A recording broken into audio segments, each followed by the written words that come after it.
মহুয়া রায়চৌধুরীর বায়োপিকে অঙ্কিতা নয় বরং সৌমিত্রিষাই ছিল প্রথম পছন্দ। জানানো হয় একটি লুক টেস্ট হবে, সেখান থেকে ফোন আর আসেনি।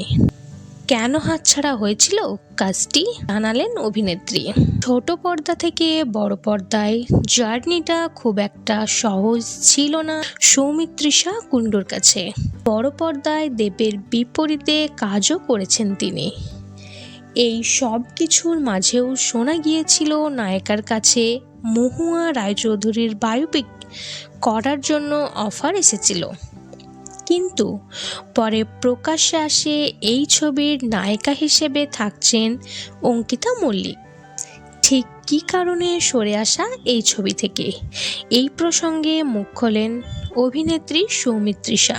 এক সাক্ষাৎকারে তিনি বলেন, আমার কাছে একটি ফোন এসেছিল, আমাকে বলা হয়েছিল একটি মিটিং হবে, কোনো একটা দিনে মিটিংয়ের তারিখ ঠিক করা হলো, আমিও তাতে রাজি হই। তারপর বলা হয় যে আজকের দিনে মিটিং হচ্ছে না।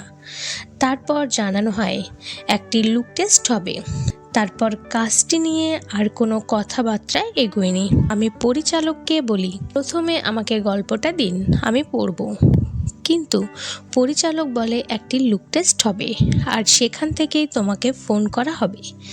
তো সেখান থেকে আমাকে আর ফোন করা হয়নি, আমিও আর ফোন করিনি, আর এইভাবেই কাজটি হাতছাড়া হয়। তো বন্ধুরা, আপনাদের এই বিষয়ে কোনো মন্তব্য থাকলে অবশ্যই কমেন্ট করে জানাবেন। ভিডিওটি ভালো লাগলে একটি লাইক করবেন, চ্যানেলটি সাবস্ক্রাইব করে পাশে থাকবেন।